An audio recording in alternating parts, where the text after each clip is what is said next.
Hi, it's a pleasure to have you here. Before we get started, make sure to subscribe to the channel and like this video. For years, I told myself we were one of the lucky ones. No secrets, no screaming matches, just quiet dinners, shared smiles, and the gentle comfort of routine. David had this calm, reliable presence that made me feel safe, like nothing could ever shake the foundation we'd built. Every night, he'd kiss my forehead before bed, ask about my day, and thank me for the smallest things. I thought that kind of consistency meant something, that we had a kind of peace other couples envied. Looking back now, I wonder how much of that peace was real, and how much was just silence hiding the truth. That morning felt like any other. Calm, uneventful, predictable.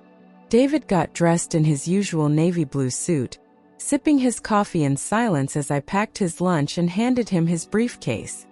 He kissed my cheek with practiced affection, then stepped out into the driveway and drove off in his company car, the same way he did every weekday. I watched from the window, already shifting my thoughts to laundry and grocery lists. If I had known what that day would bring, I wouldn't have let him leave so easily. Later that morning, while organizing the garage, I noticed his personal car parked in the same spot it had occupied for days. Dust clung to the windows and a faint smell of stale air lingered inside, clearly untouched. I thought it might be a nice surprise for him if I cleaned it up a bit, maybe even take it for a quick wash. It was something small, something kind, something I'd done before without thinking twice. I had no idea that this simple gesture would change everything. I opened the driver's side door and began clearing out a few receipts and water bottles before checking the glove compartment. As I pulled it open, my eyes locked on a small silver pack tucked neatly in the corner, new, sealed, unmistakable. My heart skipped. I reached in and found not just one, but a full pack containing 3 condoms. They were just there, silent, waiting, like a secret I was never meant to find. For a moment, I just stared at them, frozen, unable to move or breathe. My mind scrambled, trying to make sense of something that didn't fit into the reality I knew. We hadn't used condoms in years, not since the early days of our marriage. They didn't belong in our world anymore.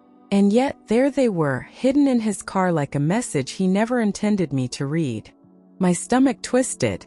Everything inside me went cold. I slammed the glove compartment shut with shaking hands and stumbled out of the car like it had suddenly turned toxic.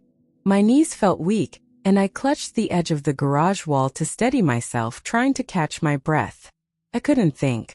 I couldn't speak. My mind was a blank screen, filled with static and disbelief, refusing to process what I had just touched. I wasn't ready for what this meant. Not yet. I kept pacing the house, telling myself there had to be another reason, some leftover from years ago, maybe something work-related, a prank even. Anything but the obvious. I clung to the possibility that there was a harmless explanation, some piece of context I was missing. David wasn't reckless. He wasn't careless. He wouldn't do something like this. Would he? But even as I tried to build excuses in my head, something inside me started to crack. The way he'd been coming home later, the way his kisses felt colder, the silence between us growing longer. I had noticed all of it. I just hadn't wanted to name it. Now I couldn't unsee the truth. The evidence was right there, real and undeniable, and my heart began to sink with the weight of what I had been ignoring. I curled up on the living room couch, holding a throw pillow against my chest like it could keep me from falling apart. Tears came slowly at first, then all at once, burning my skin as they ran down. I didn't scream. I didn't move. I just cried into the emptiness of our home, knowing that something sacred had been quietly broken, and he didn't even know that I knew. The house felt different when he got home that night, like a stranger had walked through the front door. I watched him take off his shoes, loosen his tie, and greet me with the same practiced charm as always. But something inside me had shifted. I no longer looked at him with love or trust. I looked at him like someone I couldn't recognize. The man I thought I married was gone. The next morning, I woke up with my heart still aching but my mind sharp, focused, clear. I got dressed, went to the local farmer's market, and walked past the honey stands and flower stalls until I found what I was looking for: dried red chili peppers. I didn't smile, didn't hesitate. I just bought them, took them home, and ground them into a fine, angry powder. There was no screaming, no confrontation, just a quiet decision with sharp edges. I laid out the 3 condoms on a clean towel in the laundry room, wearing disposable gloves like a surgeon preparing for something dark and irreversible. One by one, I carefully opened the packaging, making sure not to tear or stretch anything, then used a funnel to fill each one with the crushed red pepper powder until they looked untouched. My hands didn't shake. My breath stayed even. I was no longer confused. I was calm, methodical, certain of what I was doing. Once they were sealed again, I placed them back exactly how I had found them. In the glove compartment, same order, same angle, same packaging crease. I even wiped down the glove box handle with a cloth to remove any fingerprints, making sure nothing seemed out of place. It felt like planting a silent trap, one I would never speak of, but one that would speak for itself in time. There was a strange satisfaction in the quiet finality of it. I walked away like nothing had happened. That evening, I set the table as usual and cooked his favorite chicken piccata with roasted garlic potatoes, smiling through my teeth as he complimented the food. I laughed at his jokes, looked into his eyes, and nodded when he talked about work, though every word he said felt like static. Inside, I was cracked open. But outside, I was composed, collected, wearing the mask of a perfect wife. He never noticed a thing. Over the next few days, his habits shifted just slightly, barely enough to raise suspicion unless you were looking for it. He started mentioning sudden meetings, late deadlines, emergencies that required him to stay out past midnight. He would kiss my cheek and mutter, "Don't wait up," as if this new pattern were normal.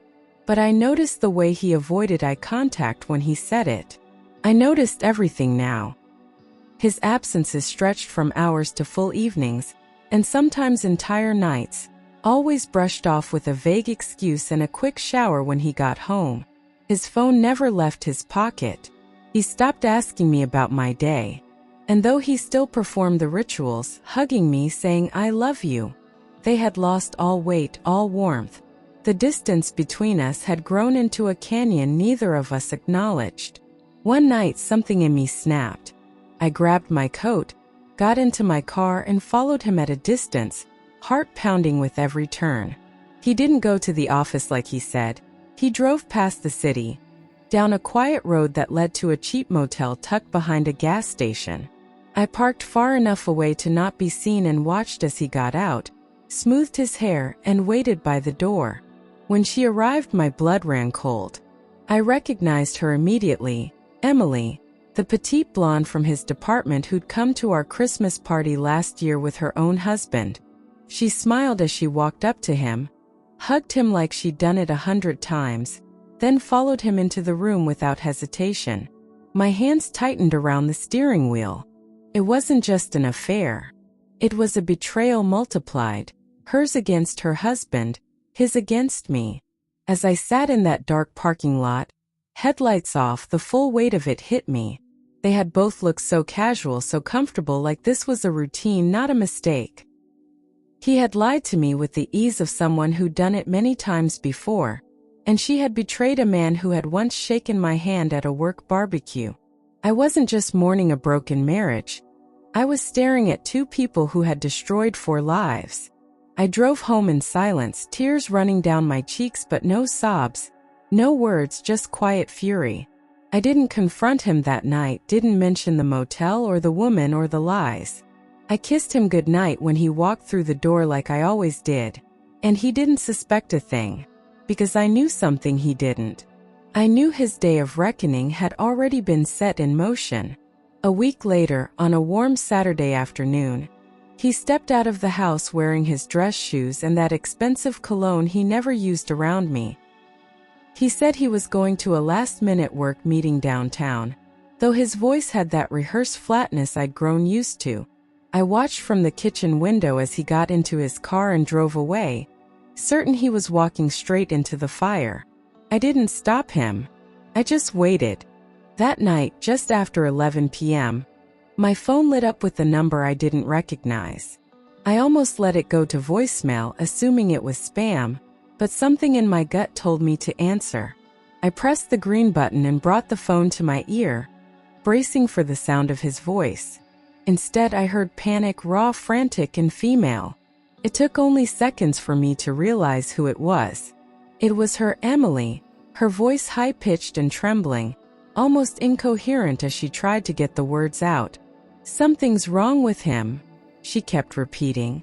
"We were together and now he's screaming, he won't stop, he's in pain. Oh my God, please, what do I do?" I didn't say a word. I just listened, my face blank, my heart still.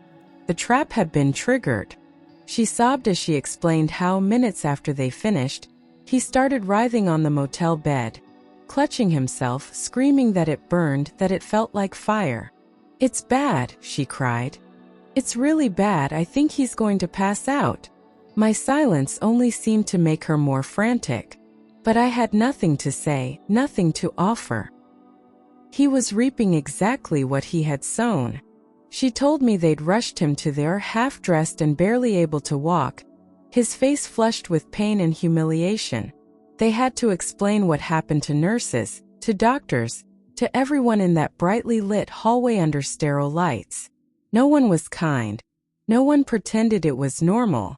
They whispered, smirked, passed judgment without saying a word. I imagined it all in perfect, glorious detail. When the doctors examined him, they immediately identified the source of the reaction: severe chemical irritation caused by a capsaicin-based substance. The burning wasn't internal, but external and painfully intense. They asked questions. Where had the product come from? Why had he used it? What exactly had he done? Neither of them had answers.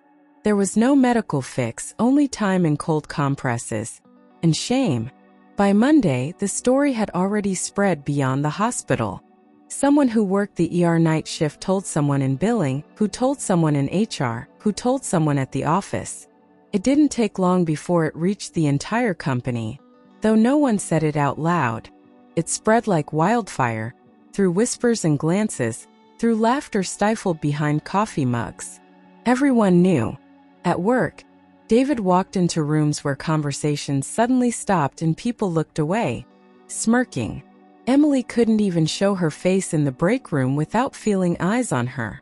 They tried to act normal, but they had become a punchline, a cautionary tale, a rumor no one could resist repeating. And the worst part was they didn't even know how it had happened. But I did. 2 days later, HR called both of them in for a private meeting. The official reason was inappropriate conduct affecting company reputation. But we all knew what it really meant.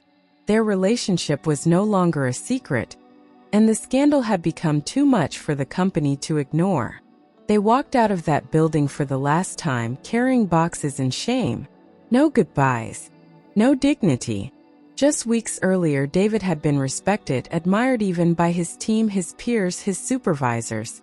Now, he was nothing but a joke told in whispers, a warning passed down to new hires about what not to do. He had lost his job, his reputation, and whatever pride he once carried. And yet, he still hadn't come home with the truth. He was too ashamed or too stupid to see it was over. That night, I waited for him in the living room, lights off, hands folded in my lap, face still. When he walked through the door, I didn't scream or cry. I simply asked, "How was your day?"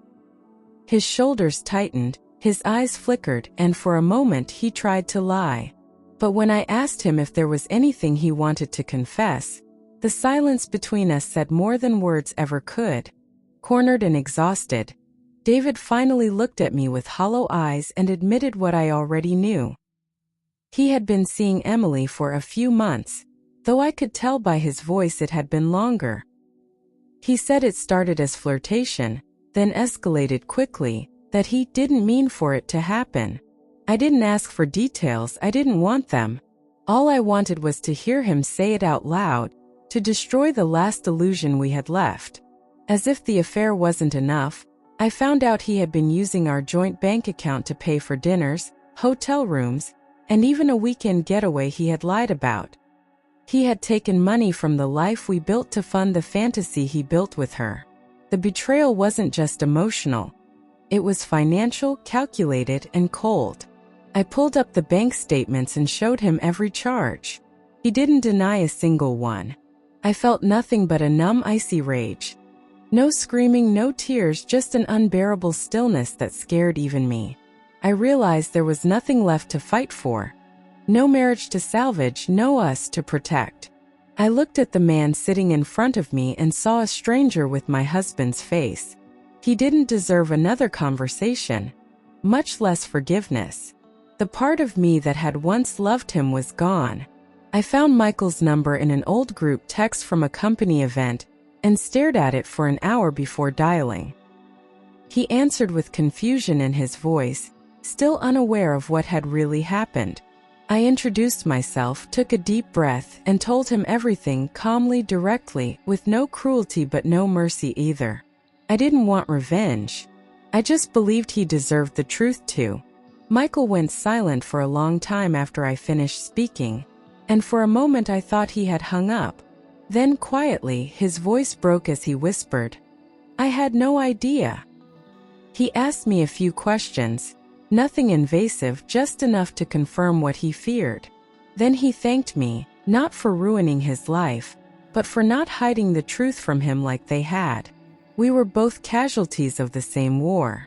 The next morning, I woke up with a kind of certainty I hadn't felt in months. I got dressed, printed out everything, screenshots, bank records, hotel confirmations, and drove to a divorce attorney's office I had already researched. The receptionist handed me forms, and I filled them out without hesitation. No tears, no doubts. I was ready to burn the bridge and never look back. When David found out, he cried harder than I had ever seen him cry, falling to his knees in our kitchen, sobbing that he had made a mistake, that he would change, that he still loved me. I stood there, arms crossed, watching him collapse under the weight of his own consequences. I didn't scream, didn't comfort him, didn't even flinch. He had made his choices. Now he had to live with them. It didn't take long for Michael to make his decision either. Within days, Emily was out of the house, her belongings packed in boxes on the front lawn. She tried calling me once, maybe to apologize or explain, but I blocked the number. Michael and I had nothing else to say to them. The people we had married were no longer people we recognized. They had destroyed everything. In the span of weeks, 2 homes collapsed like paper in the rain. For children between us suddenly caught in the fallout of lies and infidelity. There were no more joint dinners, no holiday plans, no birthday parties with both parents present. Just separate calendars, court agreements, and long, painful silences. The damage rippled outward, touching everyone who once believed in us. The divorce moved quickly, thanks to the overwhelming evidence and David's guilt-laced cooperation. My lawyer handled most of it, but every document I signed felt like a funeral for another part of my life. We divided assets, settled custody, and untangled years of shared history with cold legal language. There was no final argument, no dramatic goodbye. Just signatures and silence. Telling our kids was the hardest part. Harder than the betrayal, harder than the divorce, harder than the silence. Their faces crumpled in confusion and heartbreak as I tried to explain that things were going to change. That Dad wouldn't be living with us anymore. They asked if it was their fault, if they had done something wrong, and my chest ached with the weight of their innocence. I held them close, whispering that love hadn't disappeared, it had just changed. But deep down, I knew a part of their trust in the world had been shattered. Soon, our quiet Chicago suburb was buzzing with whispers. Neighbors who used to wave now looked away or leaned in too close with fake concern. I overheard someone at the grocery store mention the hospital and the condoms in a hushed voice, not realizing I was 2 aisles over. The story had taken on a life of its own, twisted and passed around like gossip in a high school hallway. It wasn't just humiliating, it was exhausting. I started avoiding eye contact, shrinking from the world I used to feel safe in. After the papers were finalized, I moved into a modest apartment not far from the kids' school, with beige walls and a silence that echoed louder than any argument ever had. The nights were the worst. Just me, the hum of the refrigerator, and memories that refused to fade. Sometimes I'd wake up thinking he was still beside me, only to face the empty side of the bed. I wasn't heartbroken anymore, just hollow. I had lost more than a marriage. I had lost the version of myself who once believed in it. With time, clarity came like sunlight through fog. I realized none of it had been my fault. I didn't push him away, didn't fail to love him, didn't deserve the lies. He cheated because he chose to, because his selfishness outweighed his loyalty. And once I truly understood that, the shame I had been carrying started to fall away. I hadn't failed as a wife. He had failed as a man. Healing wasn't dramatic. It was slow, quiet, and unremarkable. It was making dinner for myself and actually eating it, going for walks without checking my phone, laughing at something stupid on TV and not feeling guilty. It was learning to sit with the silence and not hate it. Day by day, the anger softened, the grief loosened its grip, and I began to feel like a person again, not just a woman who had been betrayed. Michael and I spoke from time to time, usually about the kids' school or something legal, always short and to the point. But there was a strange comfort in those brief exchanges, like we were two survivors checking each other for injuries. He never pried, never pushed, just listened when I needed to speak. Our conversations were like handshakes in the dark, quiet reminders that we weren't alone. Over time, those conversations turned softer, warmer. Not flirtatious, just human. He understood what I was feeling without me having to explain it, and I gave him the same space to hurt without shame. We didn't dwell on what had happened. We focused on getting through each day. He was the only person who truly knew the depth of what I'd lost, and somehow that made him feel like the safest person in my life. Months became a year, then another, and the wounds that once felt like open cuts slowly became faded scars. David moved on with someone new, and so did Emily, in their own predictable, forgettable ways. The kids adapted, as children somehow always do, and life settled into a new kind of normal. I wasn't waiting for love or chasing revenge. I was just living, finally at peace with everything that hadn't gone as planned. Then one crisp fall afternoon, at a community event for the school, I turned a corner and nearly collided with Michael.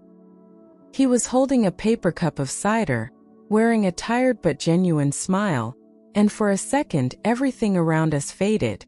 We hadn't seen each other in months, maybe more, but it didn't feel like that. It felt like the world had slowed down just enough for something important to happen. Our eyes met, and there was no awkwardness, no need for explanation. Just a long, steady look that said, "I remember everything and I see you now." He didn't smile immediately, and neither did I, but there was warmth in the silence between us. Something unspoken passed in that glance, something fragile but real. Not pity, not regret, just quiet recognition that somehow we had both survived. We sat on a bench near the playground, the noise of children in the background giving us cover to speak freely. It wasn't dramatic. No long speeches, no accusations, just two people finally letting down their guard. We talked about the mess, the anger, the loneliness, and how it had changed us. There was no bitterness in his voice, only exhaustion and quiet strength. For the first time in a long time, I felt completely understood. Something shifted after that day. Small at first, almost imperceptible, like a flicker of light through a crack in the wall. We started exchanging occasional texts, checking in, nothing heavy. But I found myself looking forward to those messages, to his calm presence, to the way he never tried to fix me, just listened. There was no pressure, no agenda, just space.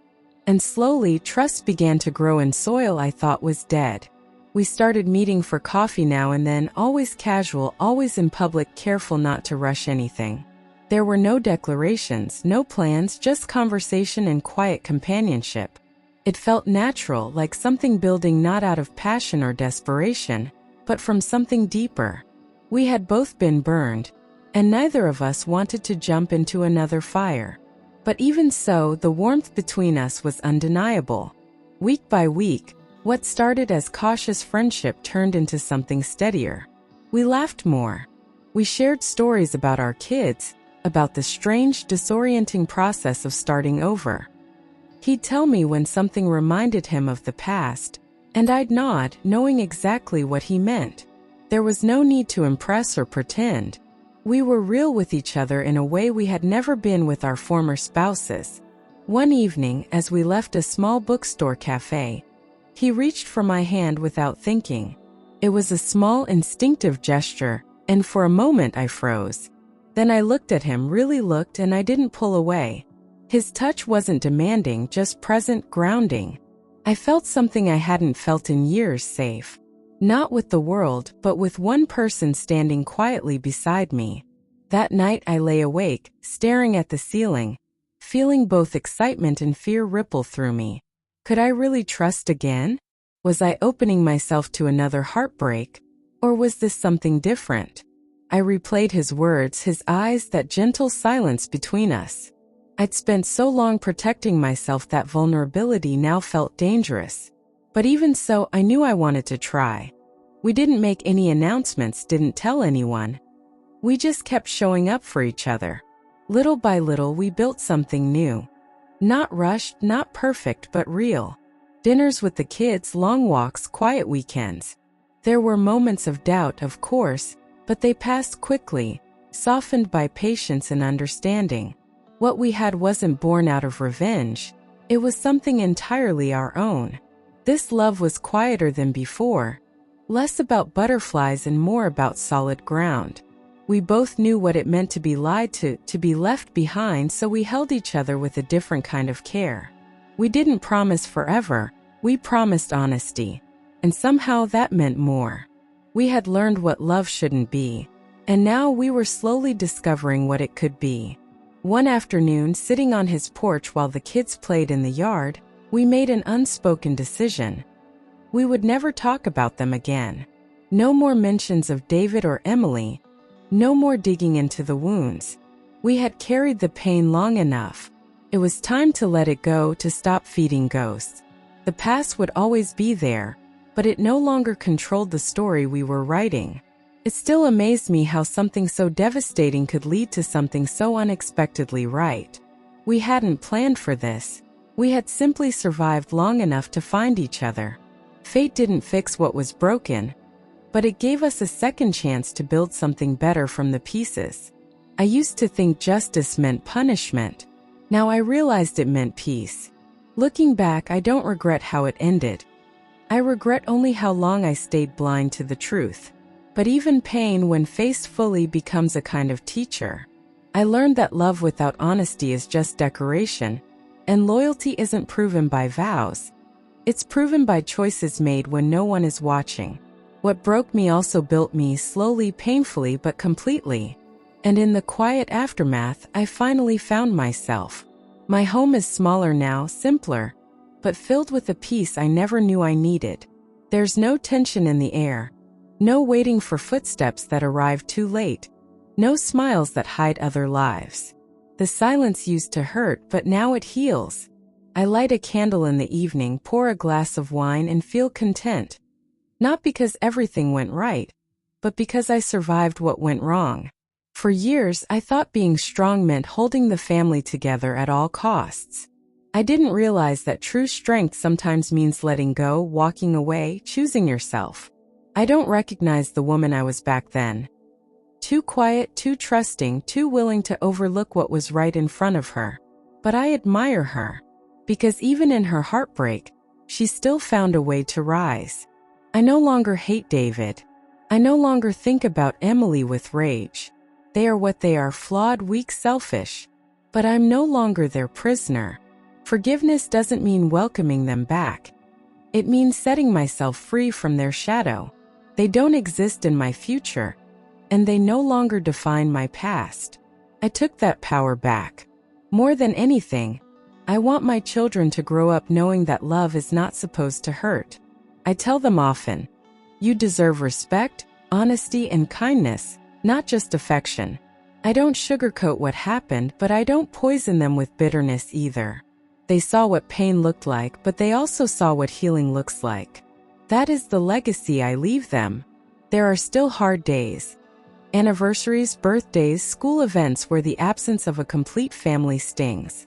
But there are also days when I catch myself laughing, really laughing, and realize I didn't think of the past at all. Those are the milestones I count now. Not dates on a calendar, but moments where joy came back without warning. Moments that remind me, I'm okay. Oddly enough, it wasn't always my closest friends who carried me through. It was the barista who remembered my name, the coworker who didn't ask questions but brought me coffee, the neighbor who quietly offered to pick up the kids. Small gestures unnoticed by the world but enormous to me. In the wreckage, I learned that human kindness is often quiet and absolutely life-saving. What I share with Michael now isn't loud or dramatic. It's steady, honest, and earned. We check in with each other, we give space when needed, and we laugh often, not because life is perfect, but because we no longer expect it to be. We were both broken once, but we didn't stay that way. Together, we built something from the ground up, and that foundation is stronger than anything we had before.